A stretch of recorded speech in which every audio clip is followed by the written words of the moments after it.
And Jonathan, you see that? You see it? How did they get cut from that? I don't know. They both did. John Fury's a big bully, and big bullies need putting into place. And if I'm the man that has to do it, I will do it. I don't want to beat an old man up. I don't want to start on a 60-year-old man. But when I look back, when I beat George Groves up in front of 80,000 fans at Wembley Stadium, rendering him unconscious, he was 11 years younger. John Fury, ever the opportunist, ever the man, the bully. Let's be frank, that's what he is. He's a bully. Trying to prove that he's the hard man. Goes and tries to confront Carl Froch when he's clearly worked. Me and you, Tottenham, undercard, 8 weeks time, you'll get that because I know you're a shithouse. I know you're not a man. A 3-time Hall of Fame, you might be all right at 12 stone, but you know nothing at heavyweight, mate. 12 stone. I'd laugh at you. When you mention John Fury's name, what do you do? Run like friggin' Carl Froch. Run like a Carl Froch. Don't talk about me, no, so come to knock on. Carl Froch reacts to John Fury calling him names and acting aggressive. He laughs inside, but also feels angry. The fighting side of him reacts strongly, and he makes it clear that if Fury were standing in front of him, he would not hold back, showing real intensity and readiness. Watching that idiot there, watching his stupid face growling and snarling, calling me a bum, calling me a worm. It's so disrespectful. It actually gets me a little bit angry. I'm laughing. I'm laughing at it inside, but I'm also the fighting man in me makes me want to respond with, if he was in the room now stood in front of me, I would punch his head in. I really would. Carl Froch accepts John Fury's call out and makes it clear he is ready to face him. He jokes about John's age but reminds everyone of his past big wins. Froch confirms he will take the fight at Tottenham Hotspur Stadium and shows confidence that he can handle Fury's challenge. I'm only 10 years younger than Big John Fury. I know he doesn't look well, does he? He looks a bit older. I don't want to give him any stick, but he looks he's 10 years older than me, 60-year-old man. I'm pressing on for 50. So, is it a fair fight? I think we both know it isn't, but he's called it on at Tottenham Hotspurs on John Fury is not staying quiet and fires back fiercely. He brags about his old-school fighting roots and says men fought in the past instead of making videos. Fury warns that he is dangerous and tough, showing he is ready to confront Carl Froch and will not back down from the challenge. I'm an animal. I'm telling you now, people who know me, of the past, they're all dead who know me. Who could say he can fight? Outside he's an animal. They're all dead and gone. I'm from old school, I'm from the 70s, 80s and 90s, when men was men. We didn't talk down YouTube, so men made videos, we fought. And you see that, the pussies, man. Pussies. You think some 12-stone man can beat me a 5 off that window like an aeroplane? Like a Eddie Hearn highlights the tension between Carl Froch and John Fury. He suggests Froch has the skill to handle Fury despite his size and warns that anything could happen in the fight. Hearn points out that Froch's experience makes him dangerous and ready to swing, showing the stakes and unpredictability of this showdown. I would never back against Carl Froch on the cobbles. Ever. But John Fury's a big old lump. There'll be some illegal moves in there. Do you know what I mean? But if they ever get close, Carl will be swinging. Do you know what I mean? Johnny Nelson comments on the escalating feud and says Carl Froch looks ready to dominate. He praises John Fury for stirring excitement, but believes Froch has the power and experience to take control. Nelson captures the drama and tension, making it clear that fans should expect a fiery and intense confrontation in the ring. And Carl Froch. I want to watch Froch on fighting because I'm quite sure Carl's going to rip the life out of John after today. I think John did a job. John did a job and got the excitement going, got people talking. That's exactly what he did. John, I know you. Shane Fury gives insight into his father's mindset, explaining that John Fury acts differently in person than online. He says his dad has his own way of handling challenges and is usually right. This shows that the Fury family takes the confrontation seriously and that Carl Froch is facing more than just words. It's a personal battle. Seems to be like you can talk about someone online and do videos, but not expect someone to say anything when you see someone. So I don't know. Listen, my dad's got his ways and his points, and 90% of the time he's half right, but listen. Adam Smith explains the background of the Carl Froch and John Fury clash. He says Froch probably criticized the Furies on his channel, which provoked John Fury to challenge him. Adam suggests neither is backing down and that both fighters enjoy the drama. The commentary builds the idea that the confrontation is serious, but also has an entertainment factor, keeping fans eager for the showdown. Froch and Fury are portrayed as strong personalities ready to clash, and the tension shows that the fight is inevitable and highly anticipated. It's Carl having a go at the Furies, probably over his time on his channel, maybe, I'm guessing, and John didn't like that and wants to have a fight with him, something like that. It was something like that. I don't think he was necessarily turning down a fight. What I do know is that John Fury and Carl Froch on the cobbles will be fun. I think they're both average. Liam Goff gives context to the Froch-Fury feud, explaining that Carl Froch has mentioned John Fury in past videos, which fueled the tension. They have even discussed an exhibition fight. Goff highlights that John Fury set conditions around money, while Froch suggested any fight could benefit charity. This shows both fighters are serious but still playful in their approach, turning their clash into both a spectacle and a potential match. Fans see the mix of respect, challenge and drama, and it makes the showdown at Tottenham highly intriguing and unpredictable. John Fury was doing that and goading Carl Froch, and I know John Fury doesn't like Carl Froch. Carl Froch mentions him, although I haven't really watched much of Carl Froch's videos lately. But Carl Froch, I know, has mentioned John Fury in the past. He's had a go with John Fury. They actually talked about having an actual, was it an exhibition or a boxing type match?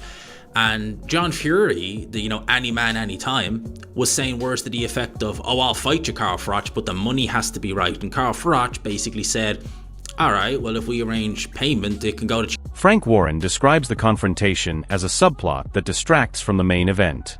He notes John Fury approached Carl Froch aggressively, but Frank himself is focused on Tyson Fury's fight. This commentary shows that while the Froch-Fury clash is intense and dramatic, the main boxing narrative remains Tyson's return. It adds perspective for fans, showing that behind the drama, experienced promoters view it as entertainment while keeping their eyes on the bigger picture. Froch and Fury's feud adds extra hype, but the focus on professional boxing remains central, blending drama with sport. Fold today between John Fury and Carl Froch? I didn't see it. Well, John, I think, went for Carl, shall we say, and No, whatever. you're interested in the fight, aren't you? I couldn't give a flying toss about that. It's irrelevant to me. All I'm interested in is Tyson being fit and well and doing the business in April. Tyson Fury highlights the importance of hunger and desire in boxing, showing his focus on motivation and leadership. His presence emphasizes the high stakes of any fight, including the Froch-Fury confrontation.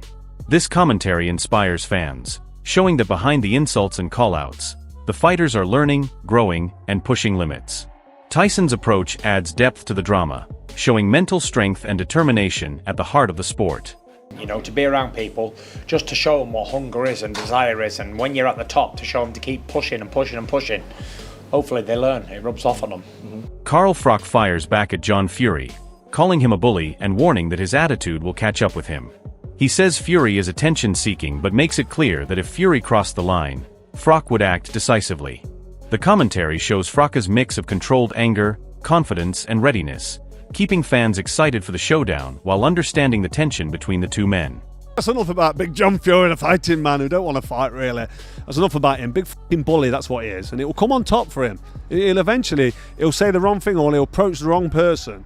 If he came up that platform today, I'd have absolutely volleyed him back down the steps. Mark my words, I'd have volleyed him straight down them fucking steps. Anyway, I'm not going to go on about it anymore. You can see I'm a little bit annoyed by the cheek of him. But all he's doing is attention seeking, and he's getting more attention. Spencer Oliver breaks down the chaos surrounding Carl Froch and John Fury, calling it unpredictable and hard to judge.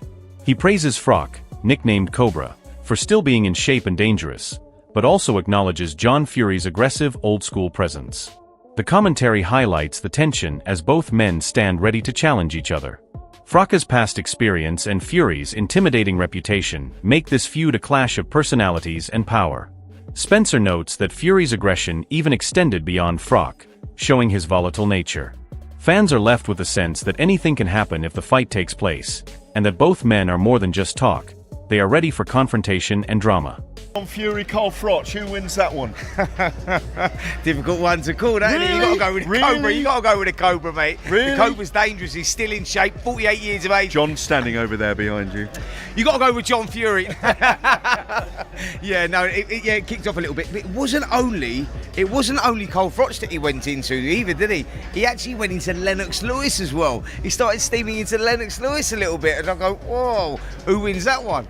Lennox Lewis gives perspective on the mental and physical demands of boxing, using Tyson Fury as an example. He points out that staying motivated and in shape is key, especially for a fighter coming back from retirement. The commentary shows that in the same world, Carl Froch faces John Fury, where mental toughness and experience are crucial. Froch's confidence and Fury's aggression are amplified by their love for fighting and desire to prove themselves. Fans can see that behind the insults and challenges, the fighter's dedication and mindset play a huge role. Lewis' insight makes the clash more than just personal. It's about skill, conditioning, and the hunger to dominate. The tension is real, and it's about who wants it more. Let me tell you, it's always tough making a comeback, especially when you retire. And for him, Tyson Fury, you know, he's up and down, and right now he's up. He's in good shape, and he's talking good, he's feeling good, and you know, he's doing what he loves, and that's boxing. So one thing if you're in the sport of boxing, you gotta. Dave Allen comments on the controversy with John Fury, saying he doesn't condone aggressive behavior but respects Fury and his family. The commentary highlights the complexity of the feud. While John Fury's actions are extreme, those around him acknowledge his influence and reputation. This shows the fight with Carl Froch is not just physical, it's about respect, ego, and standing one's ground. Allen's take adds depth, showing that Fury is a polarizing figure whose intensity demands attention. Fans can understand that Carl Froch must navigate not only Fury's strength but also the weight of his reputation. The commentary builds anticipation for the showdown, emphasizing that it's as much a mental battle as a physical one, with both men fully aware of the stakes. I'm not saying that I condone that behaviour, because I don't. You can't, it's impossible to. But John is my mate, I've got respect for him, I respect the family, we're cool. So you're never going to hear me say a bad word about it, but at the same time, obviously, no. It's probably not the Steve Bunce thing. I thought, bloody hell. Didn't like it, really. The tension between Carl Froch and John Fury has reached its peak, and the stakes could not be higher. Froch has accepted the challenge, calling out Fury's bullying and showing he is ready to stand his ground with confidence and experience on his side. John Fury, on the other hand, is firing back with aggression, old-school intensity, and a reputation that makes him a dangerous opponent in any confrontation. Every word, every insult, every warning adds fuel to this explosive showdown, and it's clear both men are fully invested, mentally and physically. Fans are left wondering who will dominate when it finally goes down, whether Froch's precision, past victories, and calm under pressure can handle Fury's sheer force and unpredictable nature. The clash is more than just a fight. It's a battle of pride, legacy, and ego, and one slip could change everything. This is the kind of confrontation boxing fans live for, and the drama is undeniable. Who do you think will come out on top and make a statement that will be remembered forever? Share your thoughts in the comments and join the debate now.